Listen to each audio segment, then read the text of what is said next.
Herzlich willkommen, liebe Zuseher, hier auf meinem Kanal. Ich freue mich sehr, dass Sie da sind.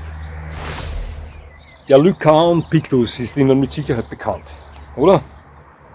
Eventuell unter dem Begriff Bunthund, nicht?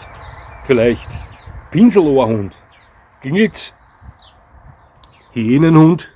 Jetzt kommen wir der Sache schon näher, oder? Aber mit Sicherheit kennen Sie ihn unter dem Namen afrikanischer Wildhund. Davon bin ich überzeugt, ja. Weshalb möchte ich Ihnen heute über diesen Wildhund erzählen? Nun, es ist noch gar nicht lange her, da wurde ich gefragt, ob mir bekannt ist, ob schon irgendwann mal jemand versucht hat, diesen Hund zu domestizieren, zu zähmen, als Haustier oder Haushund zu halten. Wir wissen ja, dass es nicht wenige Menschen gibt, welche mit Verwandten des afrikanischen Wildhundes Ähnliches versuchen, nämlich sich so viel Wildnis wie möglich nach Hause zu holen, wegen was auch immer. Ja. Tatsächlich war es mir nicht bekannt, ob das schon jemals irgendwer versucht hat mit dem afrikanischen Wildhund. Ich begann also zu recherchieren und musste zu meiner Überraschung feststellen, dass das schon mal versucht wurde. Ob das geklappt hat, ob es generell möglich wäre, den afrikanischen Wildhund ähnlich wie einen Haushund zu halten, zu führen, das sehen wir uns heute in diesem Video mal etwas näher an. Also, bis gleich.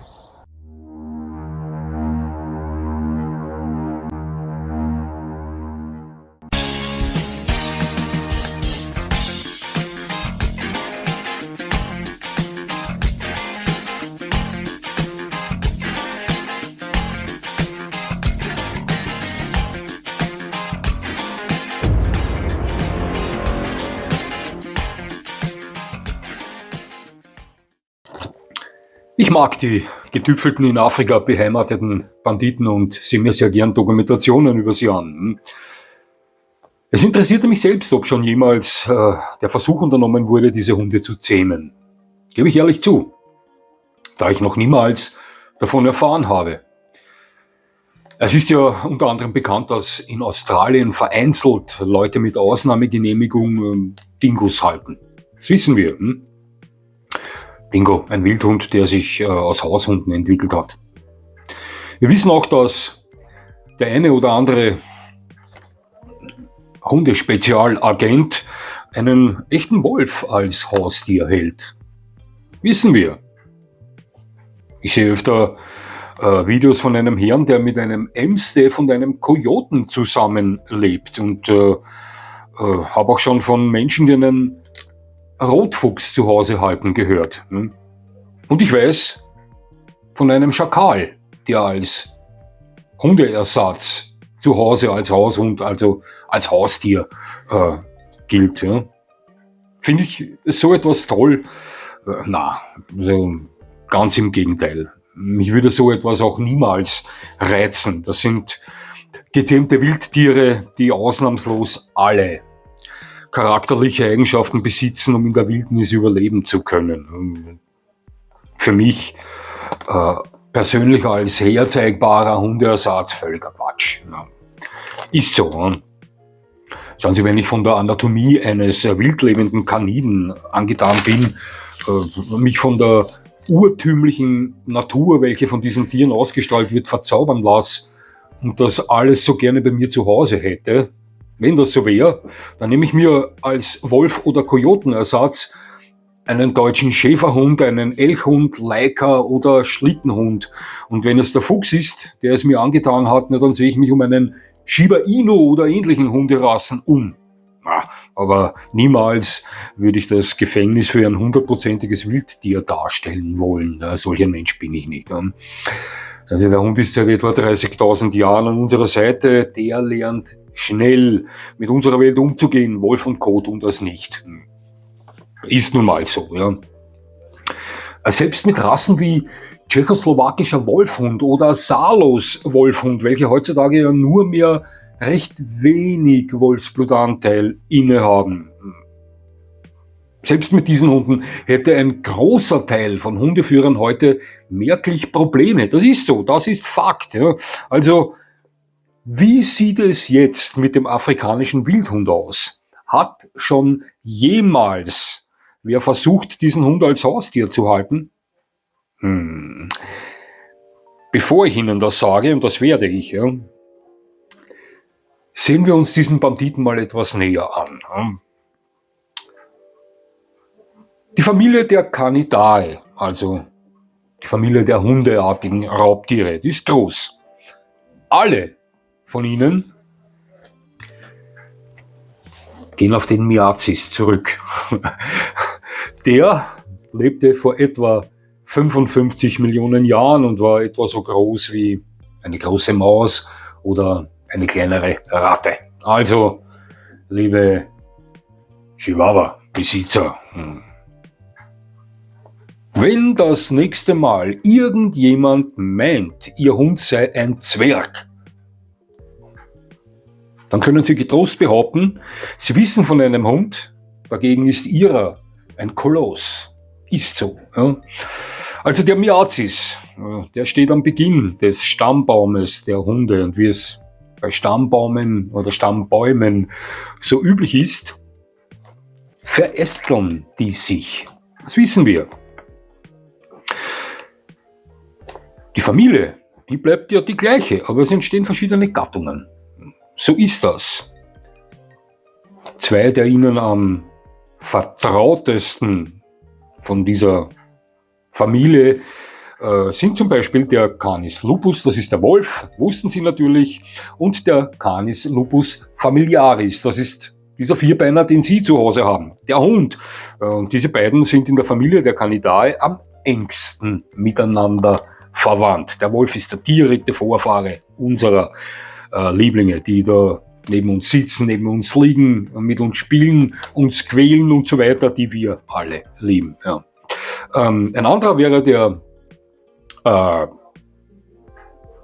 Canis latrans, das ist der ebenfalls sehr nah verwandte Kojote.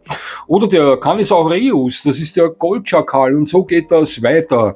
Auch der Lycaon pictus, das ist der afrikanische Wildhund, ist mit dem Wolf verwandt und somit auch mit dem Hund. Doch, anders als die beiden zuletzt genannten, sitzt auf einem anderen Ast des Stammbaumes der Hunde. Ich meine, jetzt kennt man sich da so halbwegs diesbezüglich aus. Ja. Diese Tiere, afrikanische Wildhund, sind die erfolgreichsten Landräuber Afrikas. Wussten Sie das? Ja. Die haben eine weit höhere Jagderfolgsquote als ihre Konkurrenten, die großen Katzen und Hyänen. Ist so.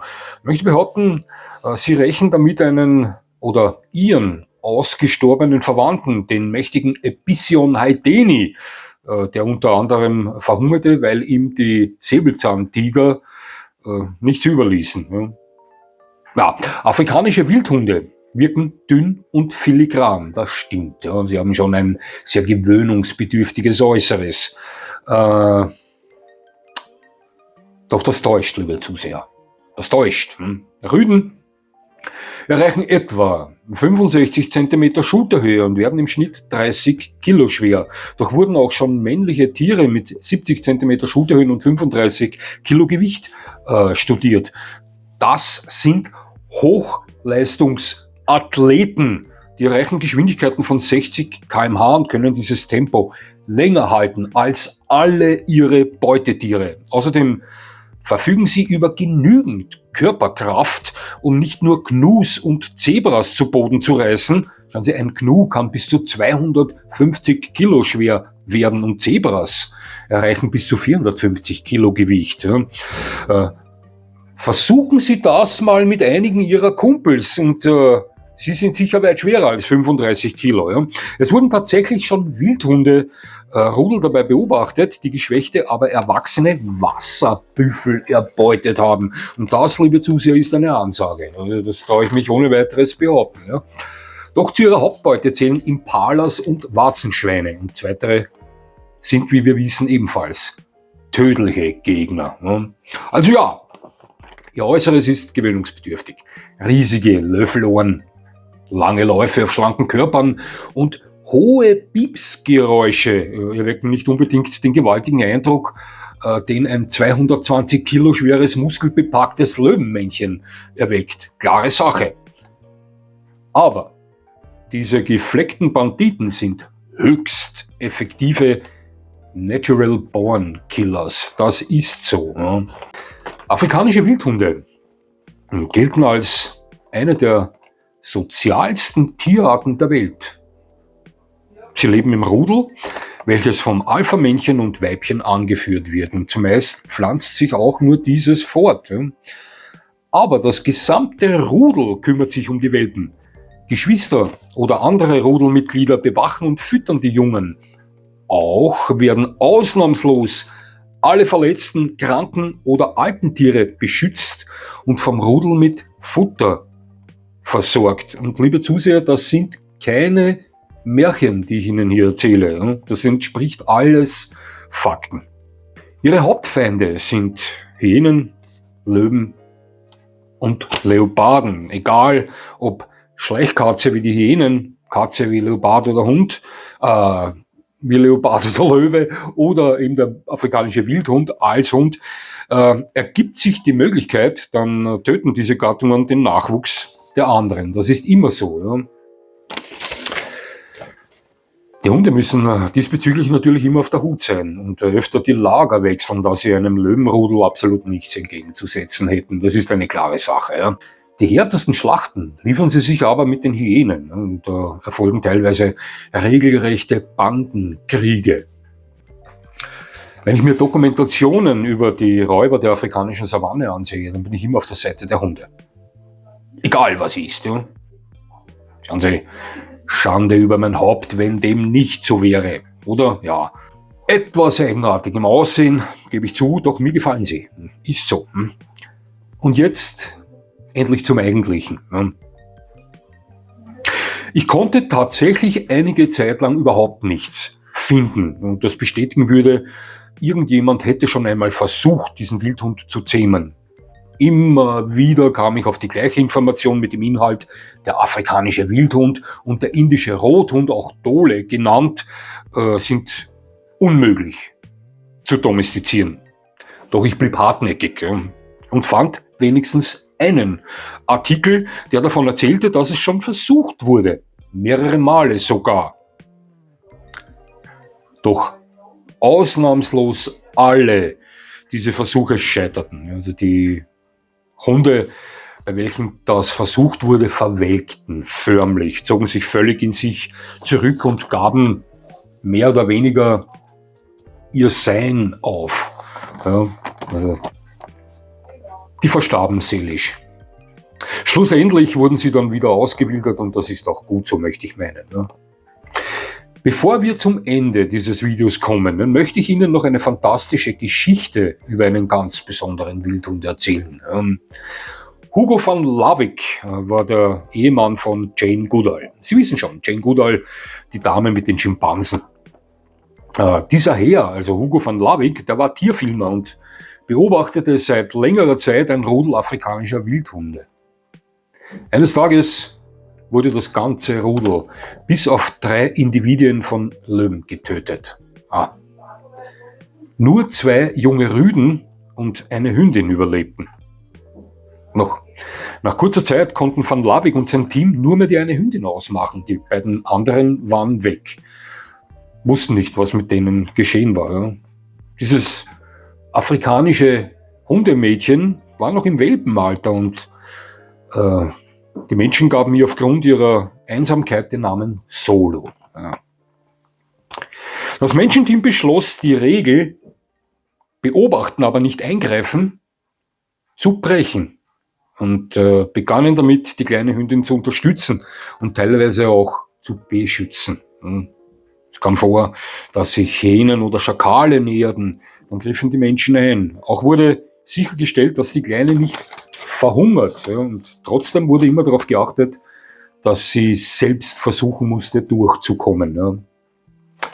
Sie wuchs heran und wurde eine höchst geschickte und effektive Jägerin.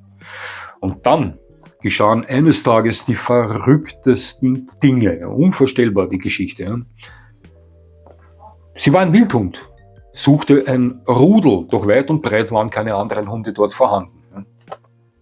Sie begann damit, die Jungen der Schakale zu füttern, kümmerte sich um sie und wurde schlussendlich von den Schakalen als eine der ihren angesehen. Doch das war noch nicht alles. Die verrückteste folgte erst jetzt. Es wurde unzählige Male beobachtet, wie Hyänen ihr bei der Jagd folgten, weil sie wussten, dass sie äußerst erfolgreich dabei war. Ja.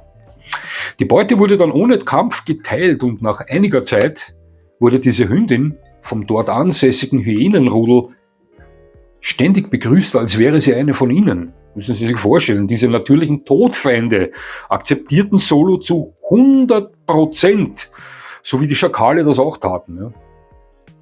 Hugo van Lawick hat ein Buch über Solo geschrieben, da können Sie diese Geschichte detailliert nachlesen. Ja. Wunder gibt's. Ist so, man glaubt es kaum. Ja.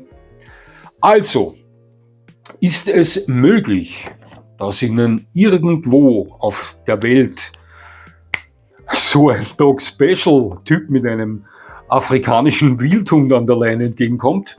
Nun, unmöglich wird es natürlich nicht sein, aber ich denke, die Chancen dafür sind fast null. Ja. Und das ist auch gut so. Ja.